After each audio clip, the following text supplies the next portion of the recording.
કૃષ્ણ હત્યાના ઘા ઝીકીને હત્યા જાહેરમાં યુવકની હત્યા થતા લોકોમાં ભયનો માહોલ। સુરત લિંબાયતમાં ફરી એકવાર હત્યાનો બનાવ સામે આવ્યો છે। સુરત લિંબાયતના આસ્તિક નગર ખાતે અરુણ નામના યુવકની અજાણ્યા શખ્સોએ ચપ્પુના ઘા મારીને હત્યા કરી નાખી હતી। બનાવની જાણ થતાં લિંબાયત પોલીસનો કાફલો સ્થળે પહોંચીને તપાસ હાથ ધરી। હાલ હત્યા પાછળ કારણો બહાર આવ્યા નથી। આ બનાવને કારણે સ્થાનિકોમાં ભય અને તંગદિલીનું વાતાવરણ છવાયું। હાલ સમગ્ર હત્યાને લઈને પોલીસ દ્વારા તપાસ હાથ ધરવામાં આવી છે। જી સર, સુરત શહેરના લિંબાયત પોલીસ સ્ટેશન વિસ્તારમાં આજે બપોરના સાંજના સમયમાં 5 વાગ્યાની આસપાસ એક હત્યાનો બનાવ બન્યો હતો। આ ઘટનામાં મરણ જનાર અરુણ પાટીલ છે, એ એના બે મિત્રો સાથે બેઠેલો હતો।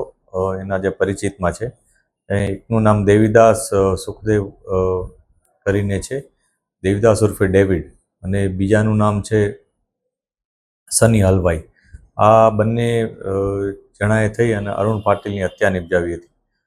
કોઈ અગમ્ય કારણસર બંને વચ્ચે કોઈ ઝઘડો થયા હોવાનું જાણવા મળ્યું છે અને એ બાબતની પોલીસ અત્યારે તપાસ કરી રહી છે। જે આરોપીઓ છે એને અમે આઈડેન્ટિફાઈ કરી અને એ લોકોને હસ્તગત કરવાની કાર્યવાહી અત્યારે ચાલુ છે અને જે ભોગ બનનાર છે એનું પોસ્ટમોર્ટમનું કરાવડાવી કામગીરી અને બાદમાં અમે આગળની કાર્યવાહી કરીશું।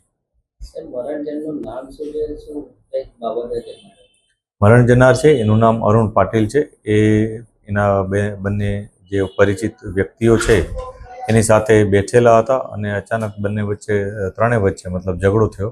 એ ઝઘડામાં આ બનાવ બન્યો હોવાનું જણાય છે, પરંતુ અમે ઇન્વેસ્ટિગેશન વધારે ઊંડાણપૂર્વક કરી રહ્યા છીએ। આની પાછળ કોઈ જૂની અદાવત કે એવું કંઈ હોય અથવા કઈ બાબતની બોલાચાલી થઈ હતી એ બાબતની તપાસ અત્યારે ચાલુ છે।